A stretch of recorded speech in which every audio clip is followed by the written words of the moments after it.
பலாப்பழ அல்வாக்கு வந்து நம்ம இப்போ வெல்லம் பாகு காய்ச்சிக்கலாம்.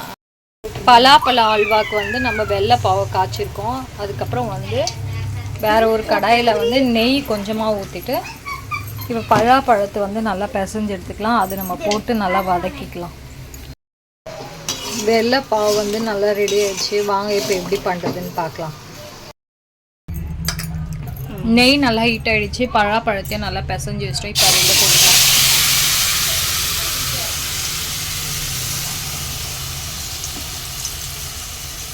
போட்டு நல்லா வதக்கி எடுத்துக்கலாம்.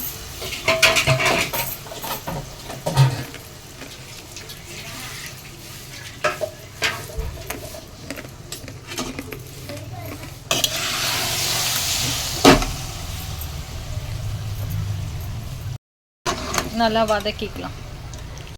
வாழைப்பழத்தில் இருக்க டிப்பிங்கெலாம் 1 2 இருந்தால் எடுத்துக்கலாம்.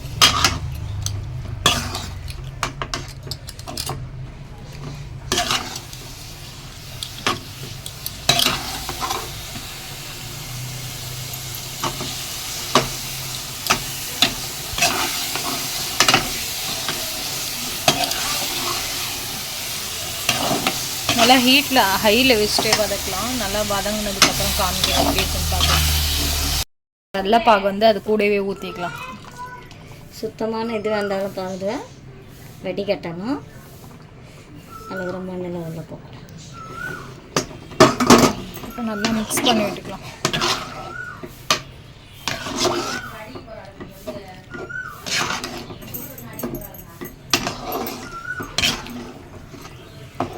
வெள்ளைப்பாகும் பலாப்பழமும் ஒன்றாகிற வரைக்கும் நம்ம மிக்ஸ் பண்ணலாம். நல்லா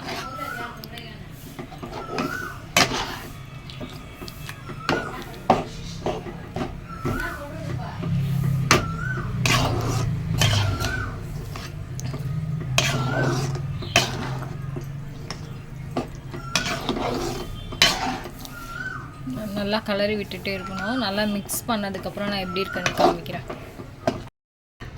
இப்போ நம்ம கோதுமையை கரைச்சி வச்சுருக்கோம். அதுவும் இது கூடவே ஊற்றிக்கலாம்.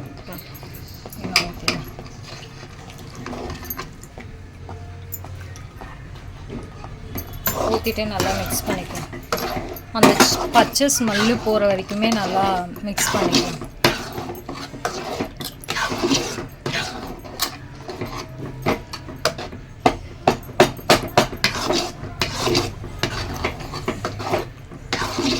கைவிடாமல் கலரிட்டே இருக்கணும். இல்லைன்னா அடிப்பிடிக்க ஆரம்பிச்சிடும். சூப்பராக ரெடி ஆகிடுச்சு. நீங்களும் வீட்டில் ட்ரை பண்ணி பாருங்கள். நல்லா திரண்டுடுச்சு. இப்போ ஒரு சின்ன கடாயில் வந்து நெய் ஊற்றிட்டு இப்போ முந்திரி போட்டுக்கலாம். முந்திரி போட்டு நல்லா வறுத்துக்கலாம்.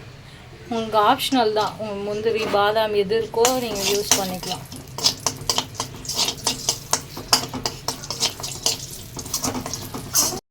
வறுத்தது அது கூட போட்டு நல்லா மிக்ஸ் பண்ணிக்கலாம். நீங்களும் வீட்டில் ட்ரை பண்ணி பாருங்கள். டேஸ்ட்டு நல்லாயிருக்கும். ட்ரை பண்ணி பார்த்துட்டு கமெண்ட் பாக்ஸில் கமெண்ட் பண்ணுங்கள்.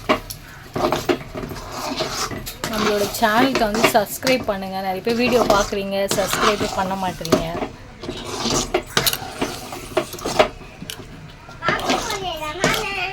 நம்மளோட பலாப்பழ அல்வா வந்து சூப்பராக ரெடி ஆகிடுச்சு. நீங்களும் வீட்டில் ட்ரை பண்ணி பாருங்கள். நல்லா திரண்டுடுச்சு.